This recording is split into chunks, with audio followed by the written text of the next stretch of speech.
In 1984, Tina Turner asked us all, what's love got to do with it? Here we are 40 years later, and everybody is black and blue. It's time to ask ourselves about the first-hand emotion, hope, and then what love, the second-hand emotion, has to do with it. You put them together, you have what it takes to pray. You have in a Judeo-Christian society the Old Testament and the New. The problem is that we've become extremely cynical. Cynicism is a darkness within us. This darkness within us is something that you know. You know it if you've had your head up your ass. You saw how dark you are inside. And if you've had your head up your ass, you also know how full of shit you can be. We all have an inner world that's made up of milk and honey, love and wisdom. This is real. This is our struggle with God. Israel, Israel. Learn to love the land of milk and honey within you. The more you know about yourself, the less you're going to like about yourself. This is something that happens over time. People become cynical. In old age, you see how grumpy, resentful, and bitter old people can be. Look at that. Look at that within yourself. Look at how guilty you feel. Look at the embarrassment you have over the body that you were given. Look at the shame you have over the character that you haven't yet fully developed. And look at the humiliation you're receiving from the Lord that is hopefully teaching you how to become full of grace. This is not something that comes overnight.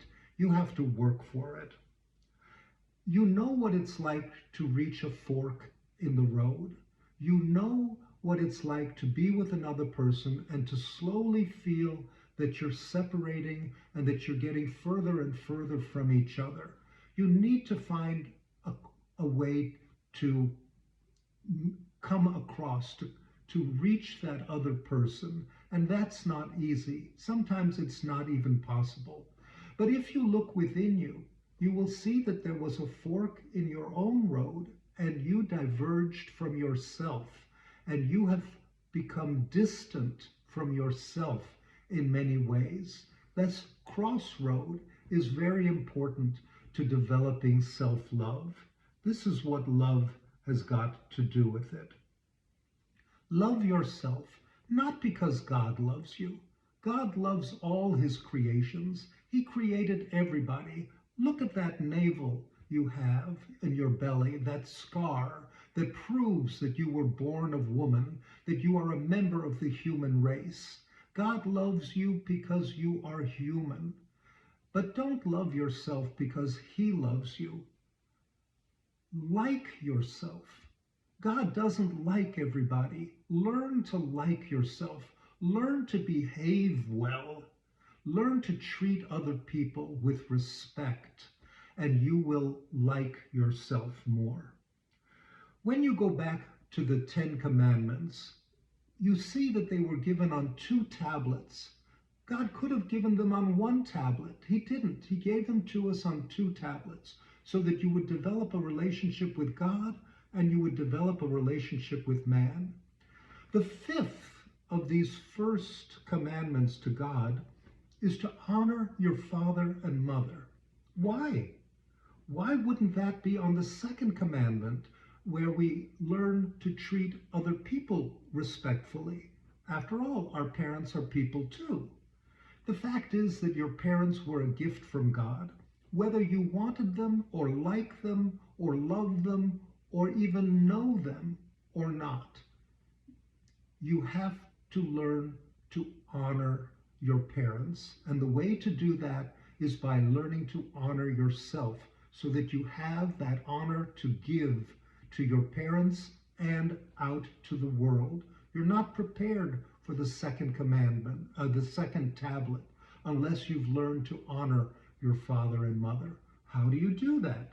You learn honesty. You learn sincerity. You learn authenticity so that you can be yourself. When you are yourself, you honor yourself. When you honor yourself, you can then honor all others. You can't get to the 11th commandment that Jesus gave the world, to love the Lord with all your heart, with all your soul, and with all your might. You can't get to the 12th commandment, to love your neighbor as yourself. When Moses told the Israelites, Lahavta livarecha kamocha, love your neighbor as yourself, they were in the desert. They had no neighbors. They only had each other. And they knew right away that it was very difficult for them to love their neighbors, the other Jews. But when Jesus repeated the words of Moses 1400 years later, they had lots of neighbors around them in Israel, in ancient Israel. They had Assyrians. They had Samaritans, many of whom were not good Samaritans, and they had been colonized by Romans, indigenous who had no concept of God. And Jesus came to them and said, love your neighbor as yourself. The Jews went crazy. Are you kidding me? That's not easy. No, it wasn't easy when Moses said it, and it wasn't easy when Jesus said it. So you better get it all together. You better learn how. Here we are 2,000 years later, and people still don't have the basics underhand. There are 4 ways to use your tongue. There are 4 things to learn from your tongue.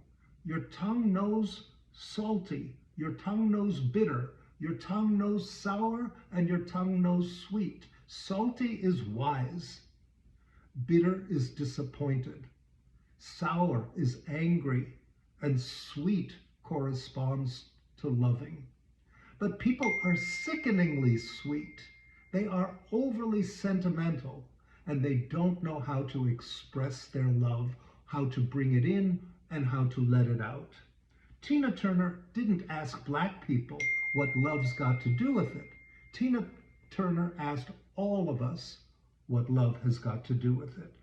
And it's about time we start asking ourselves the answer to that question. The Republicans don't have the answer to that question. You're not going to find it in their Orthodox synagogues and their evangelical churches. You have to come out to the people. We have the answer. The Nazis stole my father's smile from his face when he was put in concentration camp. They put a grimace on his face. You don't want to die with a grimace like my father had. You want to die with a smile on your face and a gleam in your eye. You need to know what love has got to do with it. Your eternal destiny depends on it. So vote blue. Vote black, not red, not white. Vote black and blue. That's how we're feeling nowadays. That's where the answers lie. Good thoughts? Take care.